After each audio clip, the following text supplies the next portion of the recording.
as SEOs, we think about Google and we personify the algorithm, right? What does Google want? And we use that as a sort of conversation piece to help us plan how are we going to write our content or present it or whatever. But we don't really in the same way have conversations about like, what does Facebook want?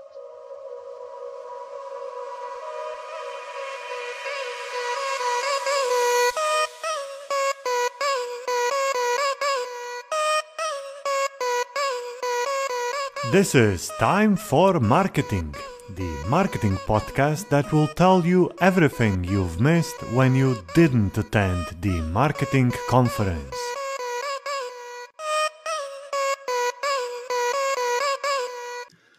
Hello and welcome to the Time for Marketing podcast, the marketing podcast that brings you all of the knowledge from all of the conference that you were not able to attend. My name is Peter and I'm your host for the 16th time on this podcast. I'm very glad that you tuned in. And if you want to tune in for every episode of the podcast, you should probably subscribe for the podcast, or maybe visit the website where you can subscribe to our email newsletter, where we will send you all of the new episodes and other interesting stuff that I have no idea what it is going to be, but it will be something very interesting. The website is, of course, timeformarketing.com. This is time and then the number 4 marketing.com. And you can find us on all of the normal podcast channels where you are, of course, very invited to rate us or comment on the podcast and do other stuff. All right, this is everything that I wanted to say in the beginning, and I'm very glad that we'll be talking about Facebook advertising today. And with me is Lindsay, Dayton, LaShell. Lindsay, hello. Hello. Thank you for having me today. I'm very glad that you're with us today. How are you doing? How are the United States? Well, that's a complicated question, but things here are great. I'm sitting in a little patch of sunshine, which is a really nice change from where things have been for most of our winter. All right. Every guest on the podcast that is from the United States gets the same interesting question, how is the United States? And I'm waiting for a time when someone is going to say we are okay, but we'll probably have to wait another election cycle for that, right? Lindsay, you're the founder and director of strategy at the Diamond and Branch Marketing Group. Could you briefly tell us what is the marketing group and what do you do there as the director of strategy? Yeah, so I started Diamond and Branch Marketing Group about 3 years ago, a little more than 3 years ago. We are a digital content strategy agency. So we really only work in the inbound marketing funnel. Strategy, especially around audience strategy and messaging, and then content production, and then which content means basically any channel that is the right one to reach the audiences that we're working with. And then finally, measurement, which is the analysis and the optimization and those pieces. So as director of strategy, I really sort of work with the team to make sure that I sort of think of myself as the audience advocate, right? Our client services team is the client advocate, and my job is to reinforce the voice of the audiences that we're trying to reach, all of our marketing personas and stuff, in order to make sure that the content we're producing is not just, good, but actually accomplishing what it's set out to do for our people. What is your favorite marketing online channel? Ooh, that's a really good question. I dodge questions like this all the time by saying that it totally depends on your audience, right? It depends on who you're trying to reach and what their needs are. Although really right now I'm like feeling pretty conservative about it. And so I'm a big fan of email. Okay. Like the theme of my talk and the theme of lots of my writing over the past year has been about making the most of your captured audiences, right? The people that are already part of your group. And I still feel like email is a really good way to do it if you're doing it well. Yeah, owned channels are probably getting more and more traction. A lot of conferences have speakers on that. Rand Fishkin is always talking about that. Yeah, I asked you this question Exactly. because I saw in your CV or on your LinkedIn that you have also some background in SEO. So I'm an SEO person, and I think that everyone should be doing SEO first and always and mostly. But I hoped you would go the same way.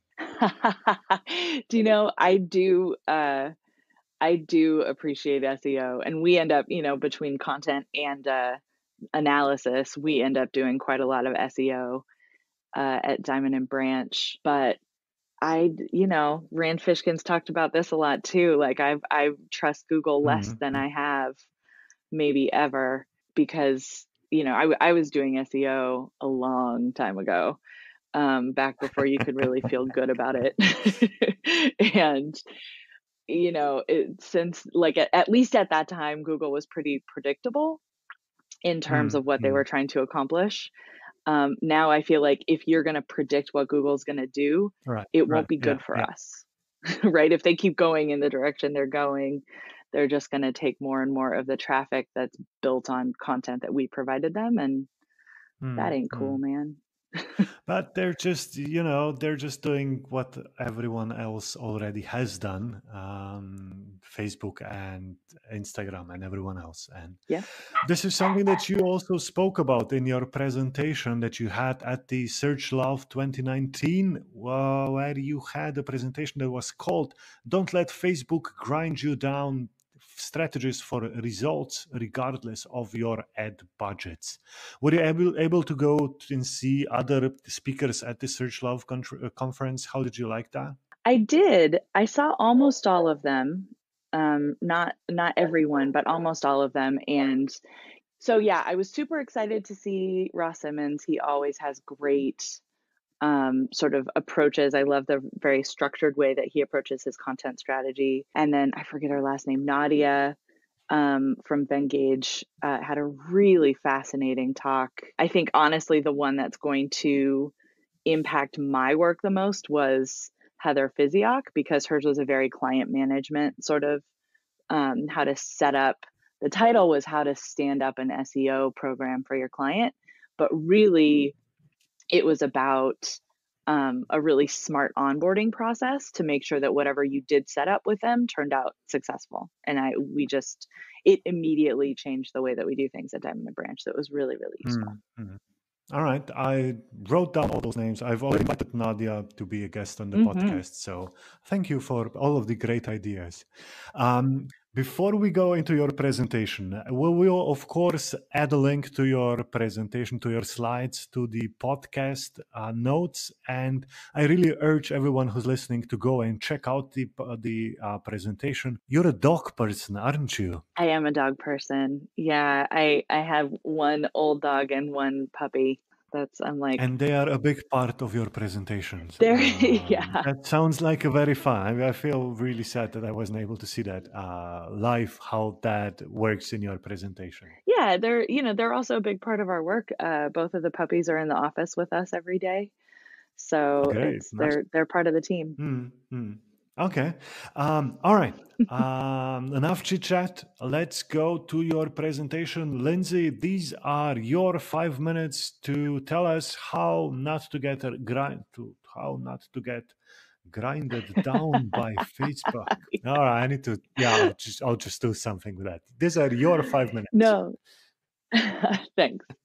So yeah, I mean, the title is really intentional to signal my frustration, right? It's from the quote, "Don't let the bastards grind you down." Because I do feel like Facebook has sort of mistreated us, right? Over the years, they allow us to engage as marketers, and then they sort of take it away and offer something similar, but the similar is we have to pay for it. And so we've been, back and forth with them of like, oh, we set up profiles and then they took them away. And then they said, okay, you can have pages, but you'll have to pay to build the audience. And then we did. And then they said, oh, you'll have to pay to put your content in front of that audience that you paid us to create. And it just feels like this tension is growing. And I'm waiting for more and more marketers to start talking about not using it at all. But for us, we work mostly with nonprofits, small women-owned startups, we like organizations that are trying to make the world a better place. And that means they don't usually have a ton of marketing of ad budget. So this is where the sort of talk came from, is we really need to focus on getting the most bang for our buck. So when we approach planning Facebook content, it sort of like starts the same way that we think about as SEOs, right? We think about Google and we personify the algorithm, right? What does Google want?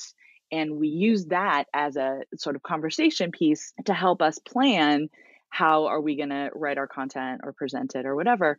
But we don't really in the same way have conversations about like, what does Facebook want?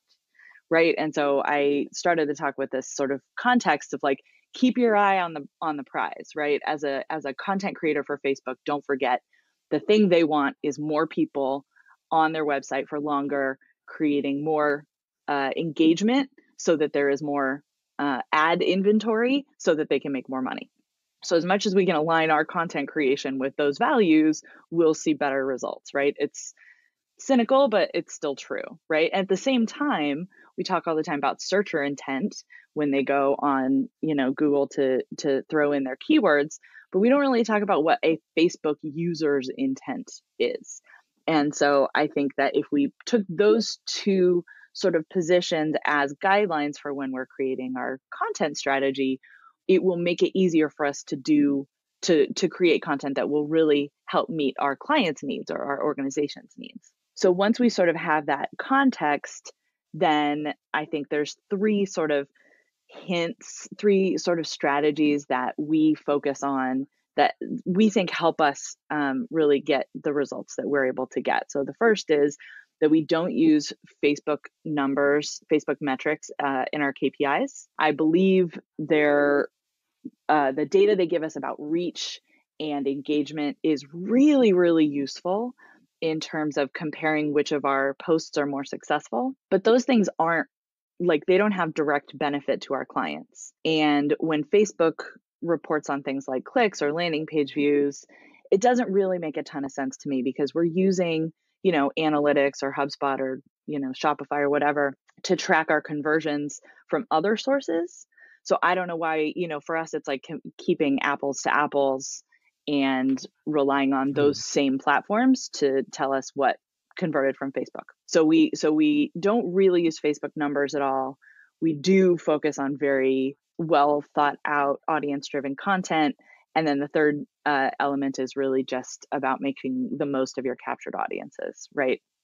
And this is sort of like you said, like this is where lots of people are talking about it, and it's huge. I quoted a statistic from Invesp CRO. There's a infographic that they put together that their survey said 18% of organizations are actually investing in client retention as a priority. And everybody else is focused on new client acquisition, which is just bonkers. That's like such a big opportunity there. So how do we do that on Facebook, right? There's tons of different ways. My deck, I don't want to drill through every single thing. My deck lists tons of different tactics and features on Facebook that we can use, but I'll highlight a few of my favorites. So every time somebody likes a post, you can just go invite them to like the page, right? Just click on that little thing where it says, Lindsay, LaShell liked this, and then you can invite her to like the page, which is amazing. I love organic targeting. You can target posts to organically to sections of your audience in the same way that you can do it if you were boosting it, which is awesome if you have a good audience that you're just trying to keep them engaged. On the list of features that Facebook took away from us when they took away our business profiles and gave us pages instead, they're now giving some of those features back. So as a page, you can engage not just with users, you can also engage with other pages, and now you can also join private groups. So that's a really great opportunity. If you can do it in a way that, doesn't piss off the moderator, then you really can sort of represent how useful and engaging you can be as a brand right there alongside, within a community that's already operating. So those are all cool things, right? Of course, you want to use different channels to promote your social media, right? One of our favorite ways to do this is we have the same comments feed from a Facebook post injected into the WordPress article page where that content is published, so that the activity on both validates the activity, which is, it's just better to collect all the comments in one stream than in two. But honestly, my favorite element, I ran a test of a boosted post on a client that just had tremendous results. And so I just want to run through some numbers really quick. I targeted the post something really very specific about who I knew this audience, who we were trying to reach. I gave it 7 days and $20. And 7 days and $20 later, the organic reach had tripled. The paid reach, so we went from an organic reach of 800 to a total reach of about 5,000, 5,200. Just a huge jump. We saw the engagements go from 20 to almost 600. The shares went from 5 to 115, and it was for $20. And so this to me is the biggest takeaway is, if it's good content and it's well targeted, then Facebook wants to show it to people because it's going to help them accomplish their needs. And so sometimes you just need the $20 to kickstart, introduce Facebook to the idea that your content is great, that it is engaging. If you demonstrate that it will engage their audience, then they will show it to a much wider audience.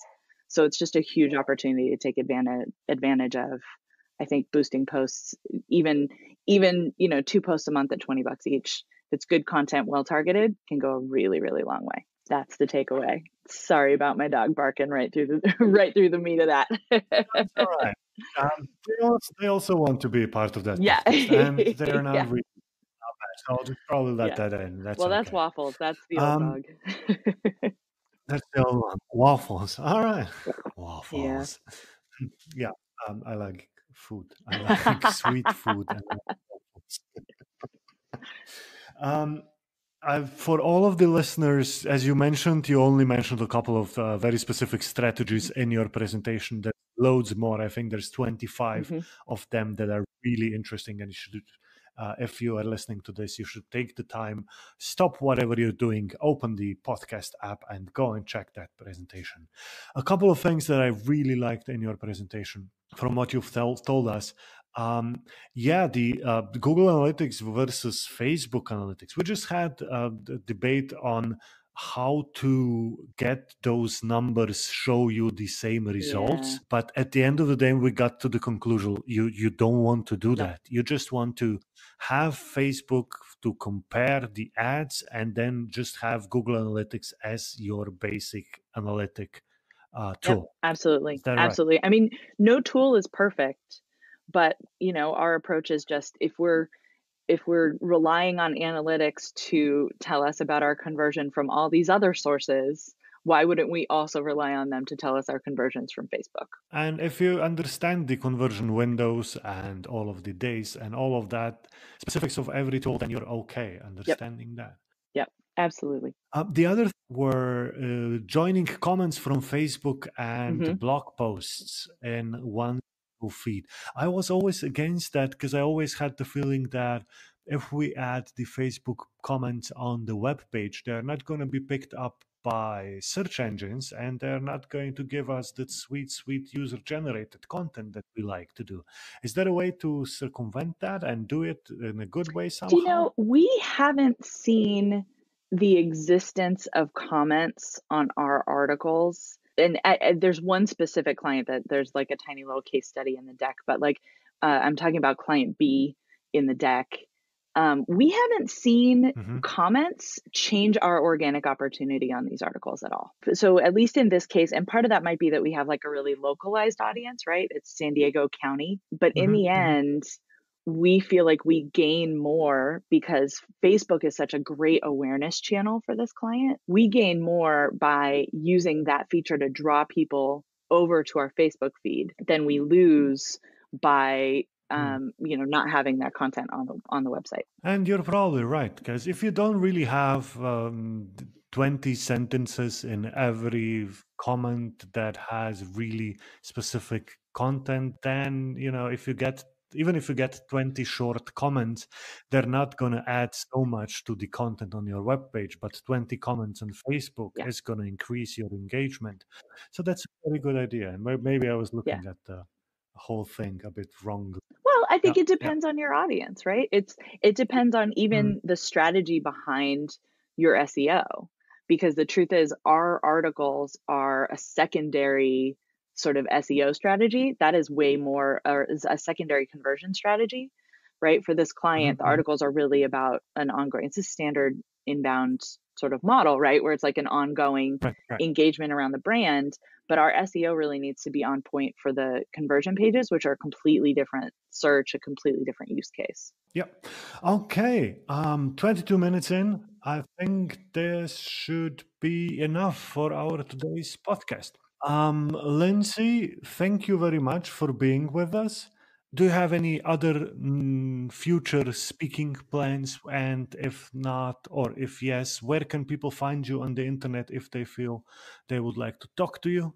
Oh yeah. So I'm at Lindsay Dayton on Twitter. I love speaking engagements and am hoping to be speaking at many events this year. I'll be attending MozCon, not not on the speaker list, I don't think. But yeah, find me on Twitter. We're trying to get our company blog back up and running, but it's been a little dormant over, started over the holidays and just stayed down.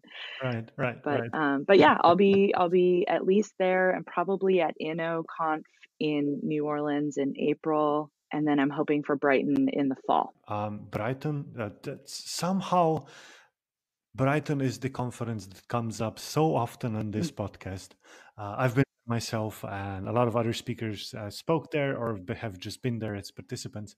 And awesome conference. We have to say that Yeah, every time. I need to get some sponsorship yeah, money from them. I'm just speaking so well about them. definitely. All right.